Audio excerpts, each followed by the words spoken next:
আপনার বাচ্চাদের জন্য আপনি কি হেলদি কিছু তৈরি করতে চাচ্ছেন, তাহলে এই নাস্তাটি আপনি তৈরি করে দেখতে পারেন। নাস্তাটি যেমন হেলদি, তৈরি করা তেমনই সহজ। অল্প সময়ের মধ্যেই বাচ্চাদেরকে এই হেলদি নাস্তাটি তৈরি করে দেওয়া যায়। আবার আগের দিন বানিয়ে বাচ্চাদের স্কুলের টিফিনের জন্য রেখে দেওয়া যেতে পারে। তো নাস্তাটি তৈরি করার জন্য এখানে আমি নিয়েছি দুটো পাকা কলা।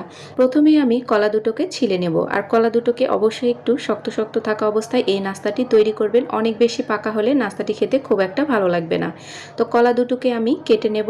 তো ছোট ছোট পিস করে কলা দুটোকে কেটে নিচ্ছি, তাহলে এটা ব্লেন্ড করে নিতে সুবিধা হবে। জন্য আমি ছোট করে কেটে নিয়েছি। আপনারা চাইলে হাত দিয়েও কিন্তু ম্যাশ করে নিতে পারেন। কলার মধ্যে এখন দিয়ে নিচ্ছি একটি ডিম। আমি এখানে মিডিয়াম সাইজের দুটো কলা নিয়েছি, তার জন্য এখানে একটি ডিম ব্যবহার করছি। আপনারা যদি কলার পরিমাণ বাড়িয়ে নেন তাহলে এখানে ডিমের পরিমাণটাও বাড়িয়ে নেবেন। এরপর দিয়ে নিচ্ছি 1 কাপ পরিমাণ ঘন তরল দুধ। এরপর দিয়ে নিচ্ছি চিনি প্রায় 4 টেবিল চামচ পরিমাণ, 1 চিমটির মতো লবণ। এরপর এর মধ্যে দিয়ে নিচ্ছি হাফ টেবিল স্পুন পরিমাণ বেকিং পাউডার। সবগুলোকে ভালো মতো করে ব্লেন্ড করে নিয়েছি। এখন এর মধ্যে দিয়ে নিচ্ছি প্রায় হাফ কাপের মতো ময়দা। চাইলে এখানে আটাও ব্যবহার করতে পারেন।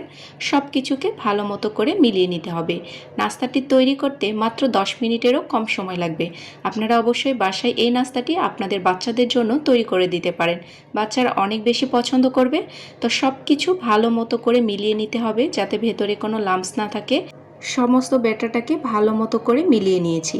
এখন এটাকে আমি সাইড করে রেখে দিচ্ছি। চুলার মধ্যে বসিয়ে নিয়েছি একটি প্যান। এরপর দিয়ে নিচ্ছি বাটার। হাতের কাছে যদি বাটার না থাকে আপনারা চাইলে এখানে তেলও ব্যবহার করতে পারেন। তো বাটারকে চারপাশ থেকে প্যানের আমি একটু ঘুরিয়ে ঘুরিয়ে নিচ্ছি। এরপর বাটারটাকে উঠিয়ে নেব, কারণ পুরোটা এখানে ব্যবহার করব না। এখানে প্রায় 3 টেবিল চামচের মতো বাটার আমি দিয়ে নিয়েছি। এখন যেই ব্যাটারটা বানিয়ে রেখেছিলাম পুরোটাই এর মধ্যে ঢেলে নেব। এরপর ঢাকনা দিয়ে দেব 5 মিনিটের জন্য, একদমই মিডিয়াম টু লো আছে। তো 5 মিনিট বাদেই ফিরে আসছি। 5 মিনিটের মধ্যেই এক পাশ হয়ে যাবে আর নাস্তাটা অনেকটা ফুলে যাবে। তো দেখুন একদম হয়ে গেছে। এখন অপর পাশটাকে আমি উল্টিয়ে নেব।